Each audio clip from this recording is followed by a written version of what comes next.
What is up, everybody? Welcome back to another episode of Chris Talks. I'm so glad and happy to have you back.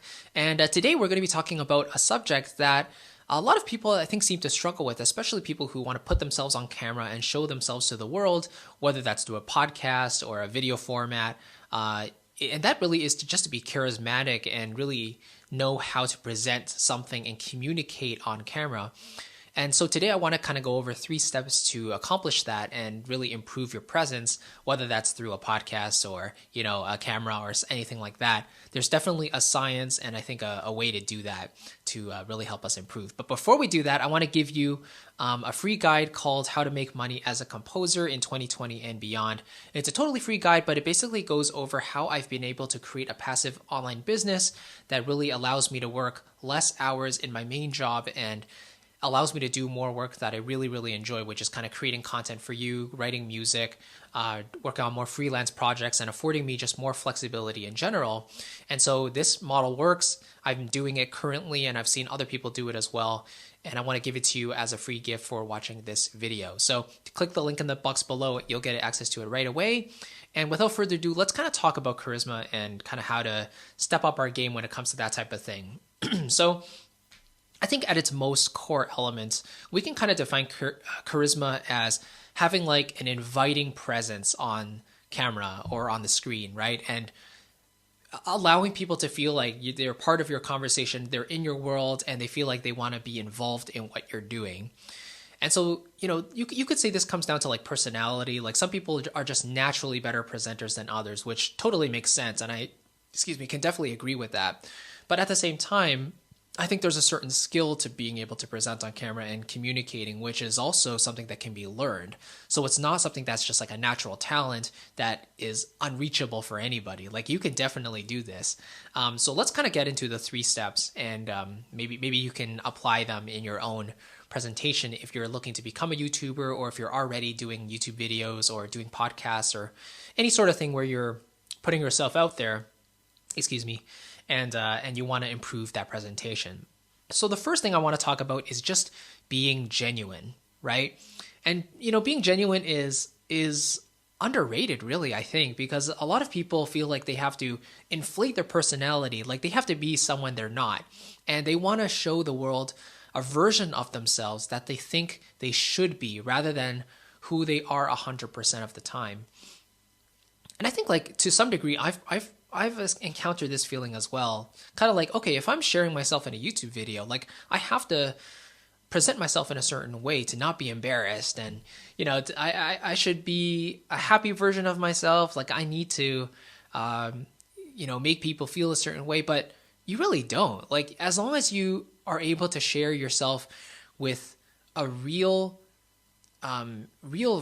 vibe, right? Like as long as you can contribute to the world and share with people who you really are, I think that will naturally invite people into your world, your mindset, your opinions, whatever it is. Just being genuine, being yourself is the number one thing, I think, to start accepting who you are 100%, like completely, and then we can start applying other techniques to try to boost your presence, right? But the first thing is really just to be genuine. And so, for example, like you should say what you think, right? Now, of course, there are some things that are better left unsaid, right? Maybe like this channel is a music channel. It's not a political channel. It's not a religious channel. It's not a science channel. It's specifically meant for music. But at the same time, I want to share with you things that I truly believe. I want to share with you, tips and tricks that I found especially effective in my own work, right? I don't want to just give you things that other people have said and I'm just regurgitating, certain content. I actually want to give you things that I feel are, helpful and that will actually benefit you and make a difference in your life. And I hope that throughout the course of this channel, coming up on 4 years, that you've been able to sense that from me and you've been able to see that, because I truly believe in helping other people make the best music they can make. And that's how I feel I can contribute to this world in a meaningful way. And so hence why I have online courses and I have a membership and I'm doing, coaching as well, one-on-one lessons and all that, is because I truly want to help you make better music. And I love writing music myself. That's like my personal form of self-expression. But sharing how to do that as well is a really fun thing for me to do as well. And that's why I show up every single week and upload videos for you to really help you and take your music to the next level in one small way or another. And judging by so many of your comments, I've been able to help you, and I really appreciate that. It means a lot to me when you leave a comment saying that this video was specifically helpful, or you heard a certain chord that you didn't hear before because I pointed it out in, like, let's say a reaction video or something, right?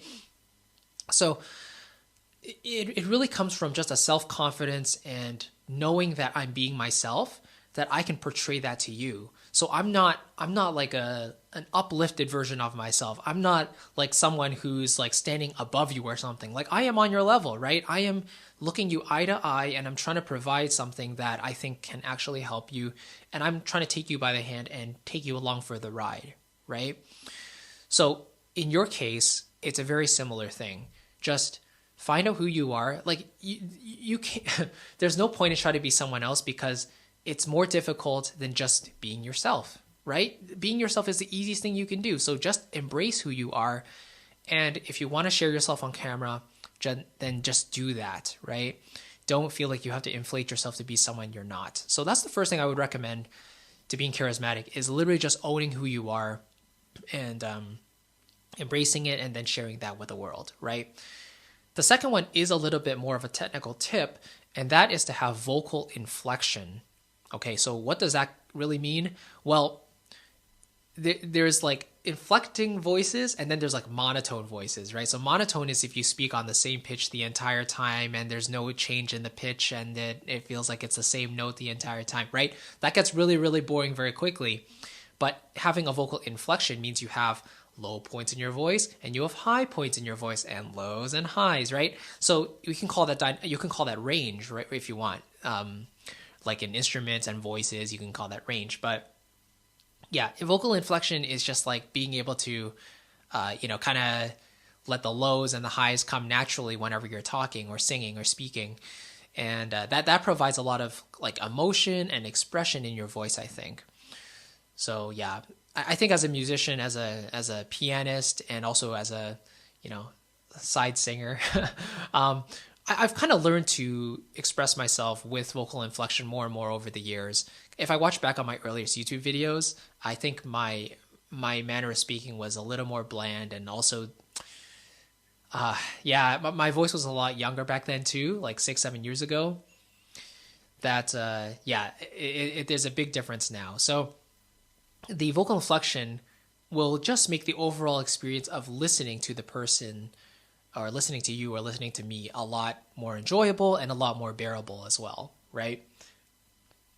So that's the whole idea. And excuse me. In order to practice this, I think it would be a cool idea to, maybe open a book, or even just if you're reading an article on the internet, maybe isolate a certain paragraph and then start reading it through. But if there are certain moments in the paragraph that really stood out to you, like let's say the sentence is, one day I went to the store and I saw my aunt, right? Let's say you have a positive association with seeing your aunt. Then naturally, when you get to the aunt part, your voice can go up to show some excitement. So it's like, one day I went to the store and I saw my aunt, right? Now you actually put the stress on the word aunt, and it actually feels like you're excited, And then you could say, oh, and I went home and then I saw that my cat stole all my cookies, right? And so that's kind of a funny moment. But if you want to make it sad, then you can go like, and then I went home and then I saw that my cat stole all my cookies, right? So obviously there's a little sadder delivery there. But just, kind of experimenting with different vocal inflections when you're talking can be very, very helpful. And just naturally make your speaking voice a lot more inviting.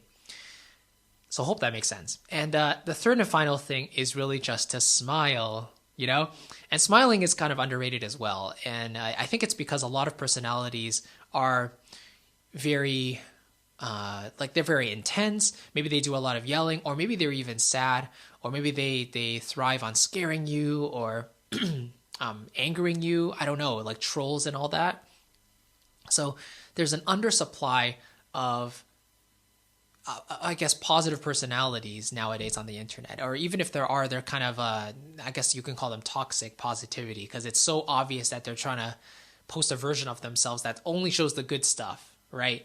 Or, that type of thing. So this also goes along with being genuine, but naturally, if you're presenting yourself to the world and you actually are a more positive person, then it's more easy to kind of inject your speaking with a bit of a smile, right? And it makes people believe that you're actually happy about what you're saying and you actually believe what you're talking about. So naturally, when you speak your mind, naturally it's going to be something that you believe. So naturally, you would be happy to talk about those things because they're things that you actually believe, right? So I think naturally, yeah, if you're a more positive, outgoing person, then it's worth practicing smiling as you're talking, right? And people might not be able to hear it right away, but it does come with time and it does come with practice as well. So generally, the more you smile, the more people can kind of hear that you are enjoying what you're talking about. You're standing out from the crowd because a lot of people don't smile when they're talking. They're literally just talking with a stone face, and then people can just zone out because it's not engaging in that way. But if you have a certain energy, a certain smile to your voice, and the voice can kind of travel up and down and experiment with different pitches, and also you're totally genuine about what you're talking about, then those are 3 surefire ways, in my experience, to build more of a charismatic personality online. And that's not to say, like, if you don't do these things, you won't be charismatic, right?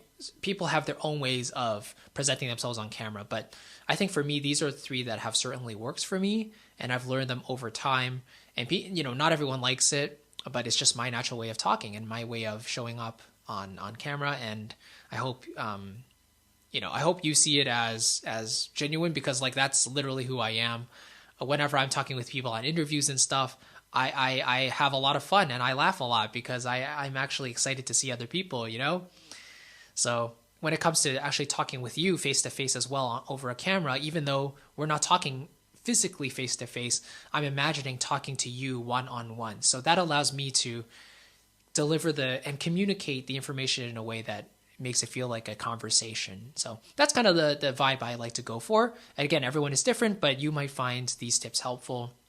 Again, number 1, being genuine. Number 2, incorporating some vocal inflection to your presentation. And finally, smiling while you present. So hopefully that helps. Hopefully that makes sense. I really appreciate you watching. Let me know your thoughts on this. Have you ever thought about being charismatic? If you do present yourself, maybe you're real experienced in life. Maybe you're older than me. What are some tips that you've come across that allow you to be more presentable and likable by people? I'd love to know. And before you go, again, I want to give you my free guide called How to Make Money in 2020 and Beyond as a Composer. It is a guide that I put together specifically to answer the question of how I'm able to create a passive online business from my musical skills and being a content creator. And it's a totally step-by-step guide to show you what I've done one thing at a time. It's totally free. Again, if you click the link in the box below, you'll find it right there. I hope you find it valuable. If you're interested in content creation and how to put yourself out there in the world, then this guide will absolutely be valuable to you. So thank you again. I really appreciate it, and I'll catch you in the next video. Take care, my friend. Bye-bye.